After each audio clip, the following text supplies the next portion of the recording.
Salut les amis, j'espère que vous allez bien. Ouais, il fait beau, c'est une belle journée que Dieu nous a accordée. Alors, où que vous soyez, profitez de cette journée, réjouissez-vous et voilà, passez du bon moment avec ceux que vous aimez et qui vous aiment. Voilà, soyez les bienvenus aussi sur la plateforme Kingdom Harmony. Voilà, une chaîne sur laquelle nous parlons de mindset, nous parlons de la spiritualité, nous parlons des conseils qui vont vous aider à améliorer votre quotidien, votre santé et aussi des initiatives dans l'entrepreneuriat. Voilà. Ok, aujourd'hui nous allons parler d'un sujet vraiment qui je pense va nous aider tous. Alors sans plus tarder, allons au sujet. Il s'agit de quoi? C'est tout simple. C'est une question. Qui a tué Jésus-Christ?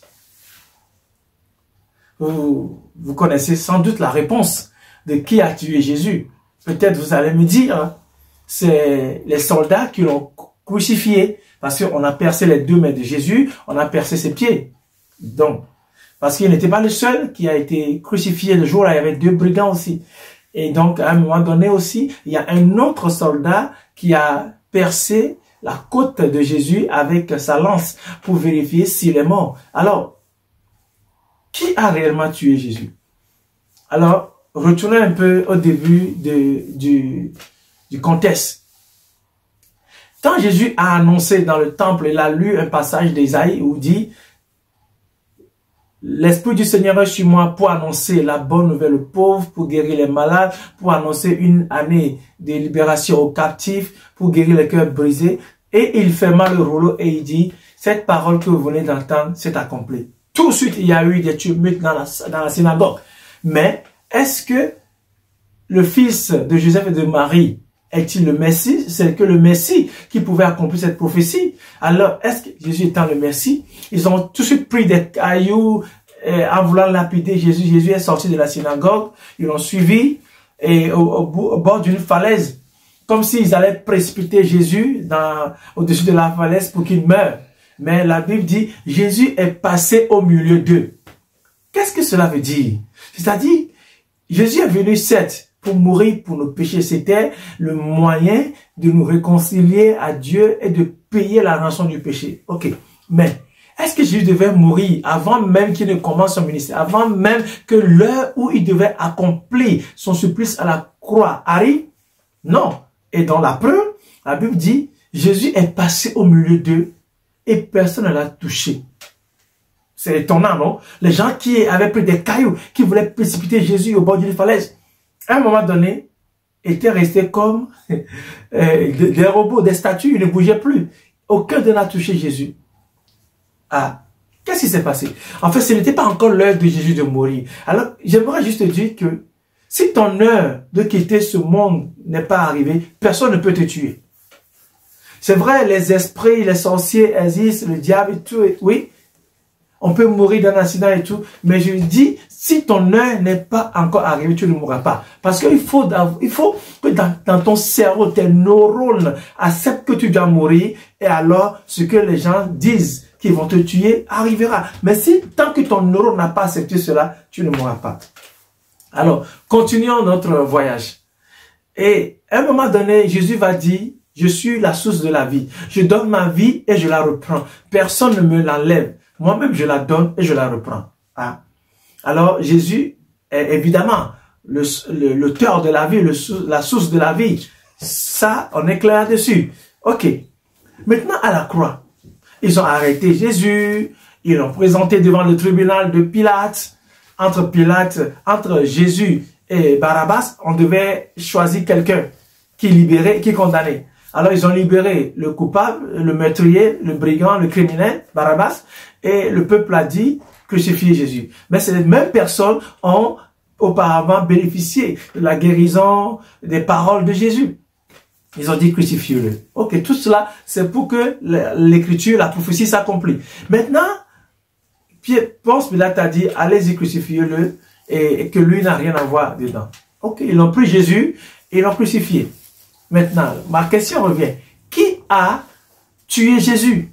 Est-ce que Jésus est mort suite à la douleur des clous dans ses mains, dans ses pieds, ou c'est le soldat qui a percé le côté de Jésus qui l'a tué? Qui qui a tué Jésus finalement?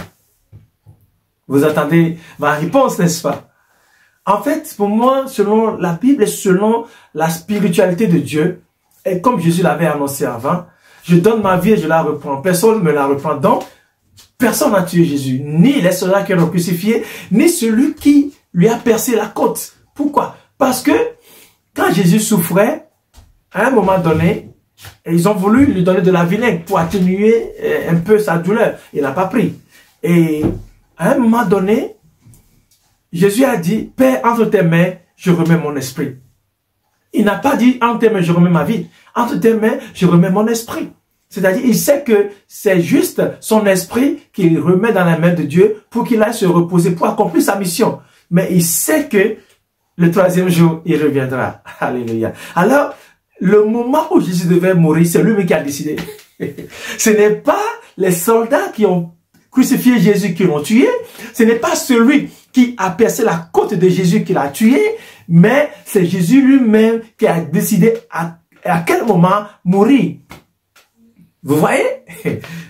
C'est intéressant. Pourquoi? Parce que personne ne détient le pouvoir, le contrôle de ta vie si ce n'est toi. C'est-à-dire Dieu en qui tu crois, c'est lui qui a le plan de ta vie. Maintenant, toi-même, c'est pourquoi il dit, je vous donne le pouvoir, je vous donne la vie et la mort. Choisissez la vie. Donc, ce que tu déclares, ce que tu penses, c'est ce qui arrive. Et tu penses que les sorciers, les marabouts vont te tuer, quelqu'un te veut du mal, tu vas échouer, tu vas mourir. Quand tu conçois ça dans ta pensée, tes neurones multiplient cela et évidemment ça va arriver. Mais quand dans ta pensée, dans ton cerveau, dans tes neurones, l'information qui circule dans tes neurones dit que non, tu ne mourras pas, tu ne mourras pas. Mais quand l'heure vient où tu sais que tu vas partir aussi, tu partiras. Donc quand Jésus a su que il a accompli sa mission, son sang est versé sur la croix, il a accompli la mission. Alors il a dit, Père, entre tes mains, je remets mon esprit. Et Jésus expira.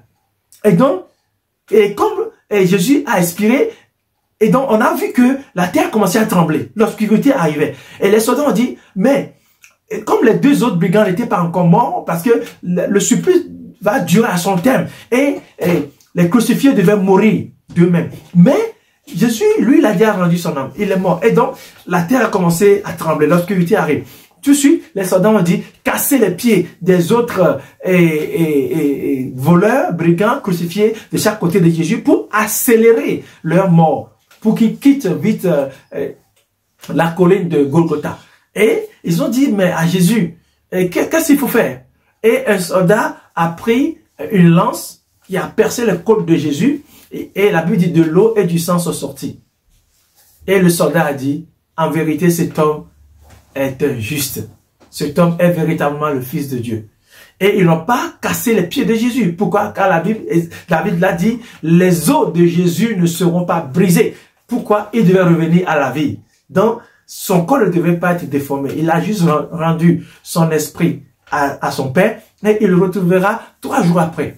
Tout ça pour dire quoi? Pour dire que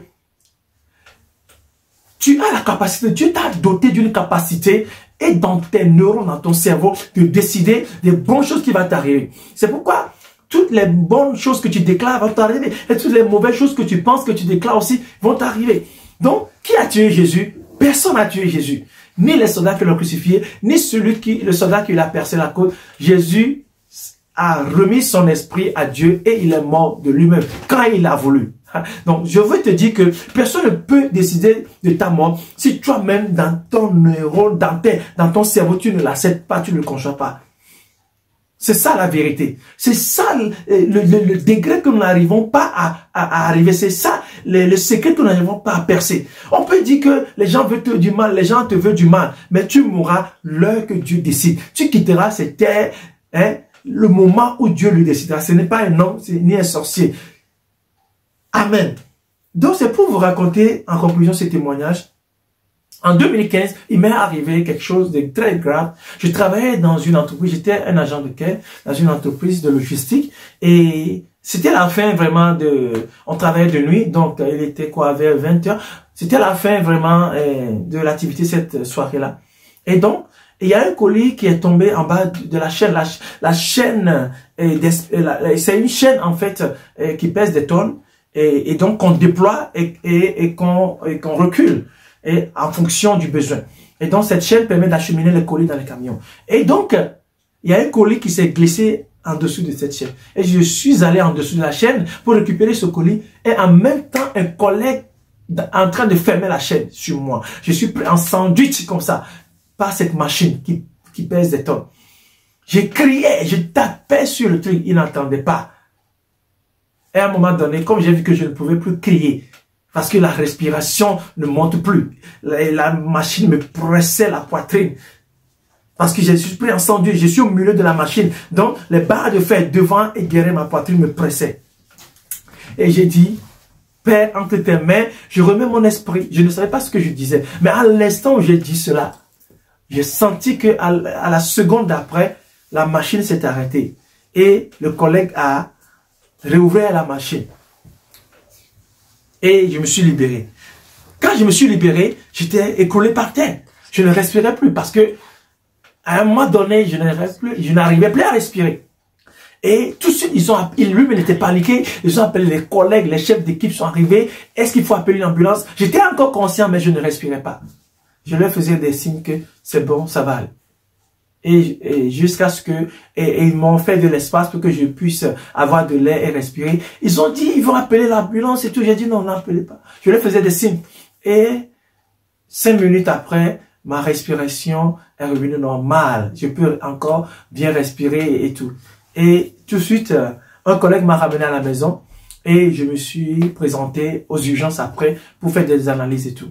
Et maintenant, aujourd'hui, nous sommes en 2023, je comprends ce qui s'est passé. Ce n'était pas mon heure de mourir. Parce que je tapais sur la machine. Je criais. Le collègue, comme s'il n'entendait pas, il fermait encore. Mais quand j'ai dit, Père, je remets entre tes mains mon esprit, j'ai pas dit, remets entre tes mains ma vie. J'ai dit, je remets entre tes mains mon esprit. Comme Jésus à la croix, je l'ai dit par réflexe.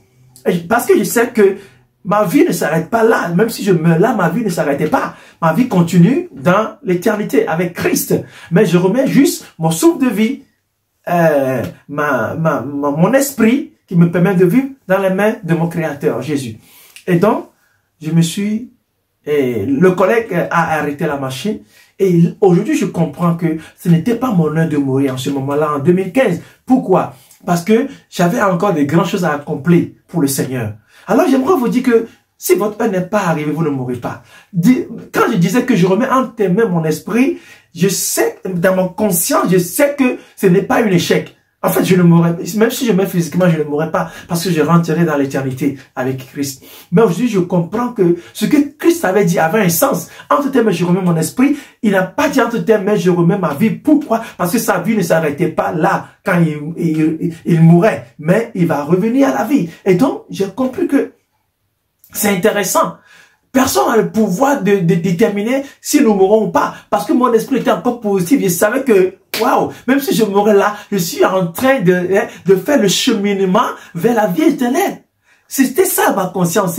C'était ça dans ma tête. Alors, je disais joyeusement, Seigneur, entre tes mains, je remets mon esprit. Et l'instant d'après, tout est revenu normal et le collègue a rouvert la machine et j'ai pu me libérer. Donc, pour vous dire que, où que vous soyez, personne ne décidera de quand vous mourrez. C'est vous-même qui décidez quand est-ce que vous mourrez. Parce que c'est ce que vous concevez dans votre esprit, c'est ce qui arrivera. Alors, voilà ce que j'aimerais partager avec vous. Qui a tué Jésus? Personne n'a tué Jésus. Parce que les gens ont peur quand ils entendent qu'ils ont amené l'heure devant les sorciers, quand ils entendent qu'ils sont en Europe, et que les gens apprennent qu'ils sont en Europe, ils ne veulent pas que les gens sachent qu'ils sont en Europe, et tout ça, parce qu'ils ont peur que les gens vont les envoûter, ils vont les envoyer des incantations, ils vont mourir, on va les tuer. Les gens même ont peur d'aller en Afrique. Et pourquoi? Parce qu'ils ont peur qu'on va les tuer et tout ça.